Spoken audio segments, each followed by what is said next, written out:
now investigating whether Empire star Jussie Smollett may have orchestrated a hoax when he claimed he was the victim of a homophobic assault. The brothers reportedly cooperating with the investigation. The latest developments and how the star is responding this morning. Mass shooting investigation. Details unfolding about who was in the room when Gary Martin allegedly opened fire at this warehouse. He's never gonna come home. What we're now learning about those who lost their lives. Panic at the airport. The terrifying moments in Orlando. After a man tried to bust through a security checkpoint, passengers taking off. Go, go, go, go, go. Describing the chaos this morning. Lifesaver caught on camera the moment this man suffers a heart attack, found lying in the snow.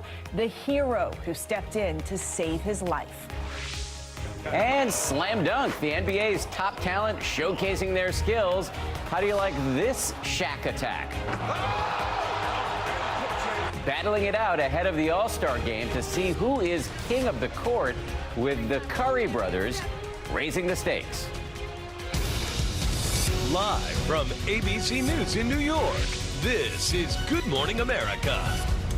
And good morning, everybody. We're going to start here with the major new developments overnight in the alleged attack reported by Jussie Smollett. Police say they urgently want to speak with the Empire star. Sources telling ABC News police are now investigating if the actor made up the whole story. All of this, as officials say, new information from the brothers who are interrogated in the case shifted the trajectory of their investigation. ABC's Ariel Reshef joins us now with Smollett's reaction to all of this. Ariel, good morning. Good morning to you guys. Smollett is doubling down on his story. His attorneys now firing back. But now the seismic shift in this investigation threatening to derail the actor's account of what happened that freezing night in Chicago. In a bombshell turn, Chicago police now investigating whether Empire star Jussie Smollett may have orchestrated a hoax, enlisting two men to purchase a noose and stage a vicious homophobic assault. Then I look down and I see that there's a rope around my neck. Police telling ABC News they want to talk to Smollett urgently after interrogating and releasing the two brothers seen in this grainy surveillance image. Authorities saying, "We have been in touch with Smollett's attorneys. We made our intentions clear." According to sources, the men were confronted with evidence they bought the rope found around Smollett's neck, agreeing to cooperate once threatened with battery and hate crime charges. Did Jussie Smollett set this up? You know, there's still a lot of moving parts to this, so I am here for my clients, and I had a job to do specifically for them, so I'm not part of Jussie's defense. Police confirming the brothers have a relationship with Smollett, one of them appearing as an extra on Empire. Detectives telling ABC News they have not found video evidence placing anyone else at the scene. I think that what people need to hear is just the truth. Overnight, Smollett's attorneys releasing a statement that reads in part, "As a victim of a hate crime who has cooperated with the police investigation, Jussie Smollett is angered and devastated by recent reports that the perpetrators are individuals he is familiar with. He has now been further victimized by claims attributed to these alleged perpetrators that Jussie played a role in his own attack. Nothing is further from the truth, and anyone claiming otherwise is lying." The entire story originating January 22nd. Smollett reporting he received a threatening letter with a white powder at the Fox studio. January 29th, the actor claiming he was brutally beaten in a Chicago alley around 2 a.m. by two masked assailants who tied a noose around his neck, shouting derogatory slurs before dousing him with a bleach-like chemical. In a follow-up interview with police, Smollett alleging the attackers yelled MAGA country, a reference to President Trump's Make America Great Again slogan. In an interview with our Robin Roberts this week, the actor defiant, blasting those casting doubt on his story. Who the would make something like this up or add something to it or whatever it may be? I can't even, I'm an advocate.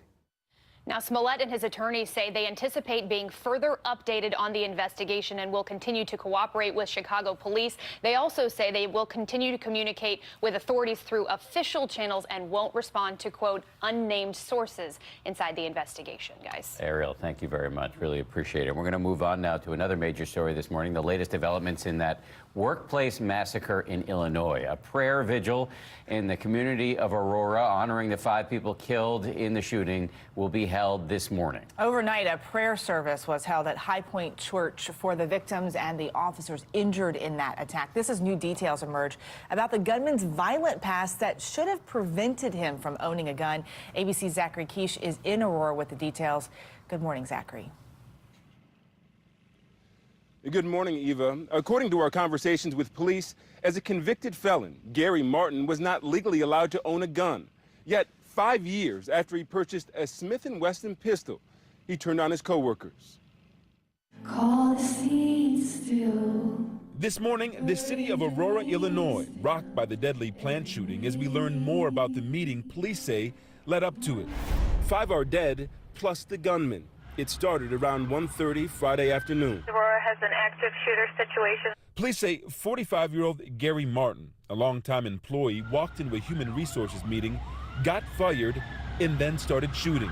My understanding from the witnesses is that he opened fire right after the termination. Authorities say they believe Martin knew ahead of time he was about to be fired, using a handgun outfitted with a laser.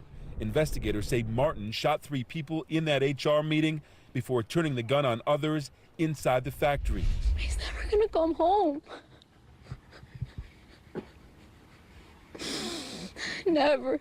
Among those who didn't make it, Vincent Juarez, a father, a husband, and grandfather of 8 with 15 years on the job. Russell Bayer, an employee for more than 20 years. HR manager Clayton Parks, and newly promoted plant manager Josh Pinkard, all were fathers as well. Trevor Wenner was the youngest, a college student and an HR intern who was sitting in on the meeting during his first day on the job. Trevor always had a smile on his face, kind-hearted, always willing to give a hug when needed. Authorities eventually cornered Martin. He was in a back machine shop at the very back corner of the building, probably waiting for us to get to him there. Police say Martin had 6 prior arrests and a felony conviction for aggravated assault in Mississippi back in 1995. They are now investigating how he was able to purchase and keep possession of a handgun he bought from a local dealer in 2014. Is there an issue to address as it relates to access to guns? That's part of what we're going to determine as part of our investigation is how he had that firearm. Although that initial background check didn't turn up his criminal past, a fingerprint required to get a special permit did, but nobody followed up. Dan, Whit. All right, Zachary Quiche for us. Thank you so much for those new developments. We do want to turn now to the chaos erupting at Orlando International Airport. Look at this video. It shows families running for safety after authorities say a man tried to bypass a security checkpoint, causing panic. ABC's Stephanie Ramos has the story from Washington. Stephanie, good morning. Good morning to you guys. So frightening. This all happened during one of the busiest security screening times of the day at Orlando's airport, causing major delays, of course, and police still don't know why the suspect tried to breach security. Go. Moments of absolute panic at Orlando's International Airport when police say a man tried to bust through a security checkpoint Saturday afternoon. Passengers waiting to go through security hear the commotion and take off running, fearing the 37-year-old suspect Ryan Mills may have a gun.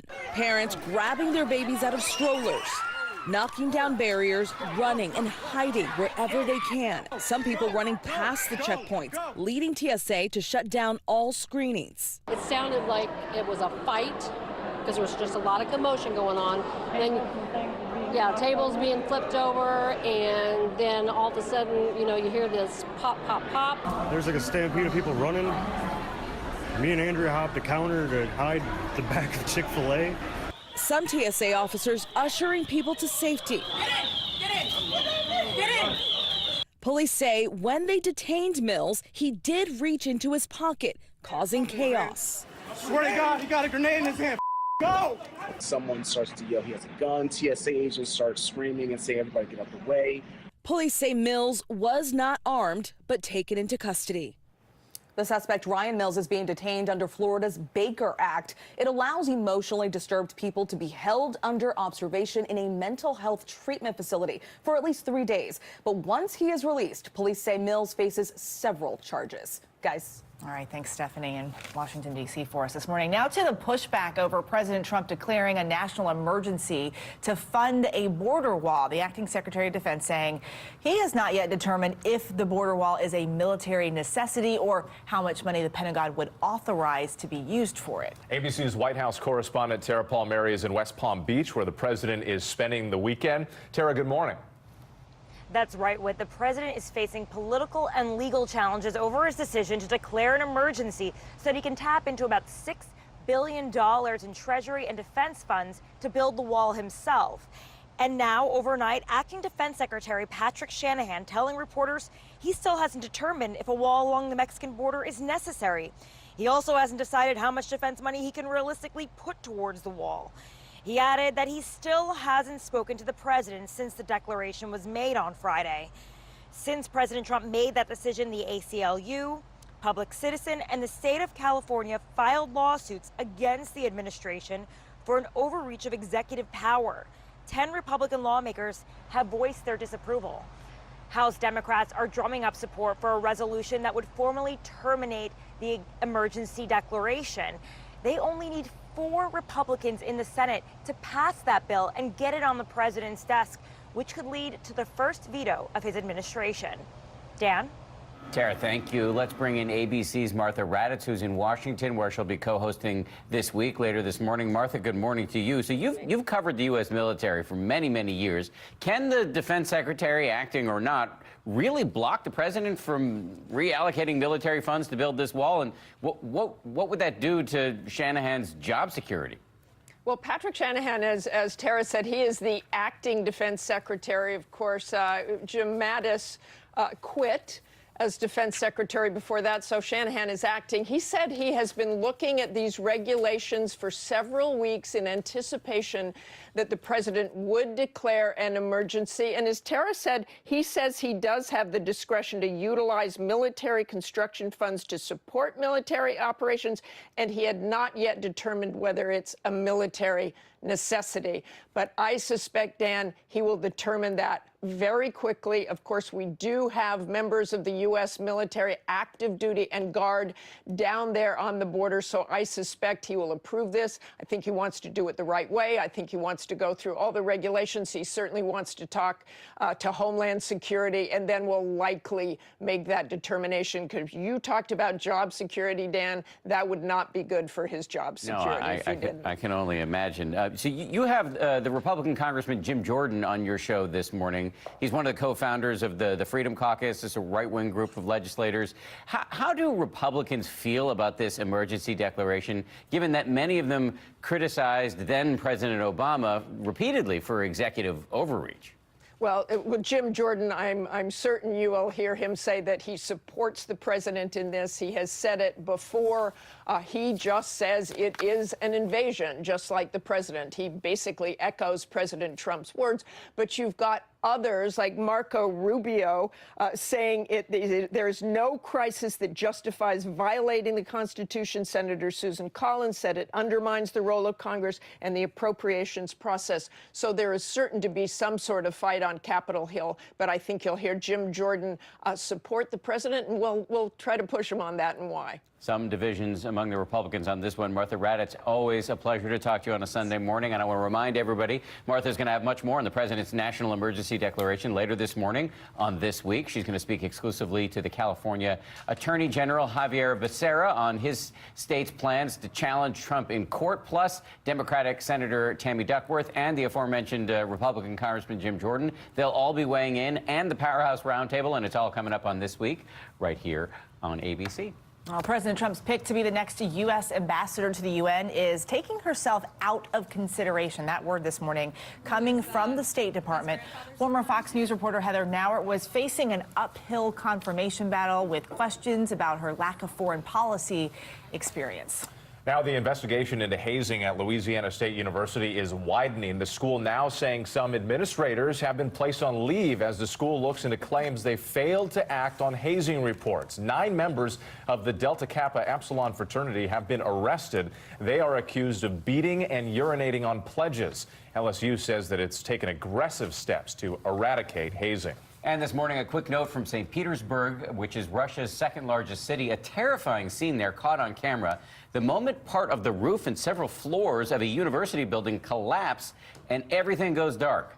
Witnesses describing construction workers desperate to get out, jumping from the windows. No injuries were reported here, and authorities say the cause of the collapse is under investigation. Well, now to a hero jumping into action to save a man's life. It's really incredible. A surveillance camera capturing the moment an employee went into first responder mode. Adrian is here with what she's saying about this incredible rescue. Adrian. You know what? This is great video and a life-saving action. This hero in the right place at the right time, and she knew exactly what to do. Watch as the truck driver in this video collapses. That's David Wood, the 29-year-old suffering a heart attack that could have been fatal. He was laying in the snow nearly 8 minutes at a New Hampshire truck stop Wednesday before another truck driver called 911.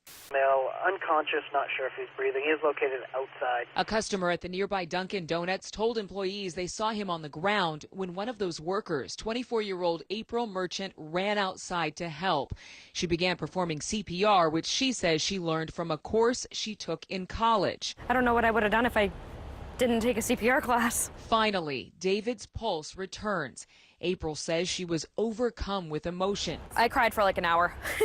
I cried for a while after. David is now in the hospital recovering. Though doctors are still trying to determine the cause of the heart attack, he's expected to be released soon. His mom says April is the reason her son is alive. I'm forever in her debt. Even the doctor said if she had not done that, he would not be with us. And I don't know what I would have done if I'd lost my son. She calls April their hero. Oh, I don't know about all that. It makes me anxious when people call me a hero because I just don't feel like I am.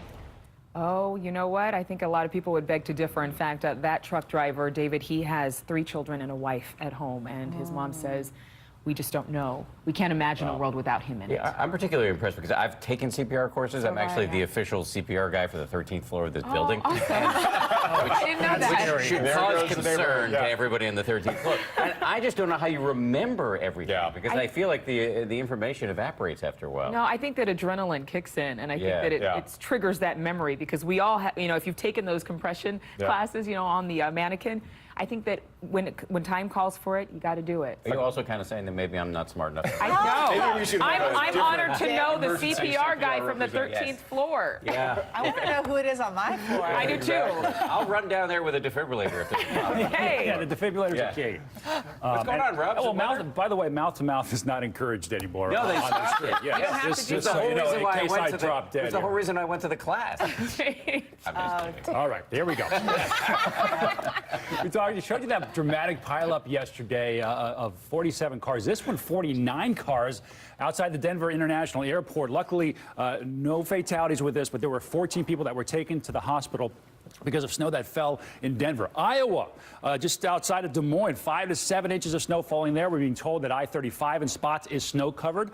Omaha, you had similar amounts of snow last night. Quad Cities as well. And here's the low. The snow now spreading into Chicago. You saw that live shot where the snow is falling in parts of Chicago. And the rain is starting to accumulate across the Tennessee Valley as well. We have winter storm warnings and advisories and even a winter storm watch now for eastern parts of New England with this system as it begins to progress off towards the east.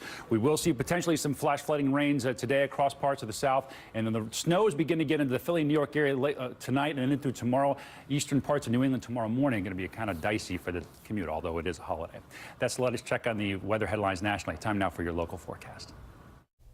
Hello and good morning, Washington. Meteorologist Alex Liggett. Hey, today we will have a winter weather advisory. Begins at 3 o'clock this afternoon, north and west of D.C. Highest impact should be along the I-81 corridor. A period of sleet and freezing rain locally around D.C. We'll get into the lower 40s this afternoon. We'll have the chance for some light rain, maybe some sleet at the onset of precipitation. Overnight, all rain could see upwards of a ½ inch or more. Temperatures tomorrow back up near 50 degrees under partly cloudy skies.